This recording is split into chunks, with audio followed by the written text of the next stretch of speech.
ఇదుకూరుపేట మండలం ముదివత్తిపాలెంలో ముదివత్తి టు ముదివత్తిపాలెం కాస్వే పనులకు కోవూరు ఎమ్మెల్యే నల్లపరెడ్డి ప్రసన్నకుమార్ రెడ్డి చేతుల మీదుగా శంకుస్థాపన చేస్తారు. ఈ సందర్భంగా ఆయన మాట్లాడుతూ ముదివత్తిపాలెంలో పెన్నా నదిపై ఎన్నో ఏళ్లుగా ఎదురు చూస్తున్న సబ్మెర్సిబుల్ కాస్వే పనులను మొదలు పెడుతున్నామని అన్నారు. ఈ ప్రాజెక్టుకు వైఎస్ రాజశేఖర రెడ్డి సబ్మెర్సిబుల్ కాస్వే అని నామకరణం చేసేందుకు ముఖ్యమంత్రి తగు ప్రతిపాదనలో సంబంధిత శాఖల ద్వారా పంపిస్తున్నారన్నారు. ఈ నిర్మాణం కొరకు సుమారు 130 కోట్ల వరకు అవుతుందని అంచనా వేశారని తెలిపారు. ఈ ఫండ్స్ సెంట్రల్ గవర్నమెంట్ ఫండ్స్ అనడం టీడీపీ వాళ్ళకి మంచిది కాదన్నారు. విపక్షాలు ప్రభుత్వంపై బురద చల్లాలని వివిధ వేషాలు వేస్తున్నారని అన్నారు. ఈ కార్యక్రమంలో మండల కన్వీనర్ మామూలు శ్రీనివాస్ రెడ్డి, గొల్లపల్లి విజయ్ కుమార్, దువ్వూరు కళ్యాణ్ రెడ్డి, గురపాటి సురేష్ రెడ్డి తదితరులు పాల్గొన్నారు.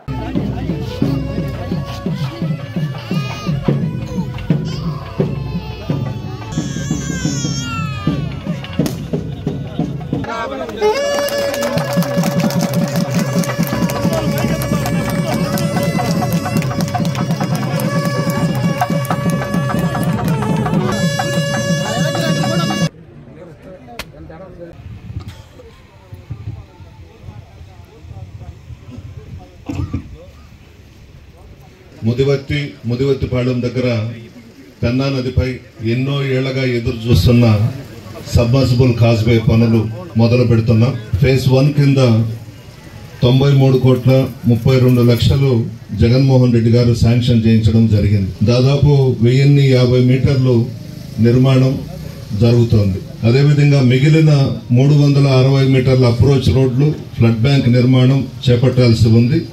ఇందుకు గాను మరో 130 కోట్లు ఖర్చు అవుతుందని అంచనా వేశాం. ఈ ప్రతిపాదనలు కూడా గవర్నమెంట్కి పంపించడం జరిగింది.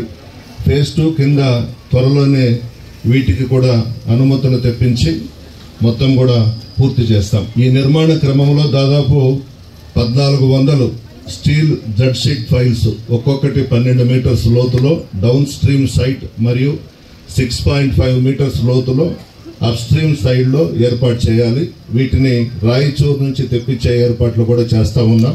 ఈ అనుమతులు కూడా శాంక్షన్ చేసి దాదాపు 1.5 year 2 years అవుతా ఉంది. కాకపోతే కొన్ని సాంకేతిక లోపాలతో 3 సార్లు ఈ టెండర్ క్యాన్సిల్ అవ్వడం జరిగింది. మరలా నేను, మా ఎస్సీ గారు, మా ఈ గారు, మా ఇరిగేషన్ డిపార్ట్మెంట్ అధికారులు అందరం కూడా ఈఎన్సీ గారితో మాట్లాడి, సజ్జల రామకృష్ణారెడ్డి గారితో మాట్లాడి ఏదో ఒక విధంగా ఈ పనులు మొదలు పెట్టాలని చెప్పేసి ఒక సమావేశం కూడా ఏర్పాటు చేసుకొని ఒక మంచి కాంట్రాక్టర్ చేత ఈ వర్క్ వేయించాం. అనుమతులు కూడా వచ్చేసినాయి. అగ్రిమెంట్ చేసుకొని త్వరలోనే పనులు కూడా ప్రారంభిస్తారని చెప్పి మనవి చేస్తూ, ఈ ఫండ్స్ జగన్మోహన్ రెడ్డి గారు ఇచ్చారు. 100% ఫండ్స్ రాష్ట్ర ప్రభుత్వానివి. ఇది కూడా తెలియకుండా కొంతమంది తెలుగుదేశం ప్రభుత్వానికి సంబంధించిన నిధులు ఇవి క్యాన్సిల్ అయిపోయినాయి, ఆ పని ఇంకా జరగదని మాట్లాడినారు. వీళ్ళు ఎమ్మెల్యేలుగా పోటీ చేయబోతున్నారు అభ్యర్థులుగా. సిగ్గుండాలి కొద్దిగా. మన జగన్మోహన్ రెడ్డి గారు 100% మొత్తం 93 కోట్లు ఇచ్చింది జగన్మోహన్ రెడ్డి గారు రాష్ట్రం నిధులతో. ఇది కూడా తెలియకుండా కేంద్రం ఇచ్చింది, టెండర్స్ క్యాన్సిల్ అయిపోయినాయి, వర్క్ క్యాన్సిల్ అయిపోయింది, ఈ పనులు జరగవని చెప్పేసి ప్రచారం కూడా చేశారు. నేనైతే ఒకటే చెప్పాను, ఈ పనులు ప్రారంభించే మీ దగ్గరకు వచ్చి నాకు ఓటేసి నన్ను గెలిపించమని అడుగుతానని చెప్పాను. అందులో భాగంగానే ఈ రోజు మనం పనులు ప్రారంభిస్తున్నాం. వెనకడుగు వేసే సమస్య లేదు. అందులో ఈ సబ్మర్సిబుల్ కాజ్వేకి దివంగత ముఖ్యమంత్రి రాజశేఖర రెడ్డి గారి పేరు నామకరణం చేస్తున్నాం. ఈ రోజే ప్రతిపాదనలు గవర్నమెంట్ కు పంపిస్తాం. రైతు బాంధవుడిగా రైతుల్లో, ప్రజల్లో, అన్ని వర్గాల్లో చిరస్థాయిగా నిలిచిపోయినటువంటి వ్యక్తి రాజశేఖర రెడ్డి గారు. ఆయన కుమారుడు ఈరోజు ఈ కార్యక్రమానికి శ్రీకారం చుట్టారు కాబట్టి రాజశేఖర రెడ్డి గారి పేరు పెడితే బాగుంటుందని చెప్పి నిర్ణయం తీసుకొని నామకరణం చేస్తున్నాను ఈరోజు మీ అందరి సమక్షంలో, మీ అందరి ఆశీర్వాదంతో. 4వ మైల్ నుంచి మైపాడు దాకా 45 కోట్లతో 4 లైన్ రోడ్డు కూడా శంకుస్థాపన చేసుకుంటున్నాం సెంట్రల్ గవర్నమెంట్ నిధులతో. మేము చెప్తున్నాం, టెండర్స్ అయిపోయినాయి, అగ్రిమెంట్ జరుగుతుంది, 10వ తేదీ శంకుస్థాపన జరుగుతుంది. పనులు కూడా త్వరలోనే ప్రారంభిస్తున్నాం. ఈ ఇందుగురుపేట మండలం అభివృద్ధి అనేది ప్రసన్న కుమార్ రెడ్డి చేతుల్లో బాగా అభివృద్ధి చెందింది. ఎందుకంటే ఒక పక్క పొల్ల కట్టలు ఏర్పాటు చేసుకున్నాం ప్రతిష్టంగా, ఎలవలు కొట్టుకోపోతే ఇంకో పక్క కాజువే నిర్మాణం, ఒక పక్క రోడ్లు. ఇన్ని రోడ్లు, ఇన్ని నిధులు గతంలో ఏ ప్రభుత్వంలో కూడా ఈ మండలానికి మంజూరు కాలేదు. ఈ రోజు ఈ మండలాన్ని ఒక మోడల్ మండలంగా, ఒకసారి చెప్పినట్టు ఈ మండలం ఈ కాజువే ఇవన్నీ వస్తే ఇక్కడ రూపురేఖలే మారిపోతాయని చెప్తున్నారు. ఆ రోడ్డు ఈ కాజువే వస్తే ఈ మండలంలో పొలం కొనాలన్నా కూడా మంచి డిమాండ్ ఉంటుంది, రేట్లు వస్తాయి, ఉపాధి కలుగుతుంది.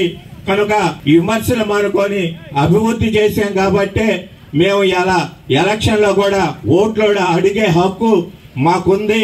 మేము ప్రజల్ని అపీల్ చేసుకుంటున్నాం. మేము ఇన్ని పనులు చేశాం, ఇన్ని సంక్షేమ పథకాలు చేశాం, మాకు ఎందుకు వేయరు అనేది మేము ప్రజలను కూడా అడిగి వాళ్ళ ద్వారా కూడా మేము ఓట్లు చేసుకొని మళ్ళీ తిరిగి 2024లో జగన్మోహన్ రెడ్డి ముఖ్యమంత్రి కావడం ఖాయం. అలాగే అత్యధిక మెజారిటీతో ప్రసన్న కుమార్ రెడ్డి గెలవటం ఖాయం. కనుక విమర్శలు చేసేటప్పుడు మీరు ఒక ఆలోచన చేయండి.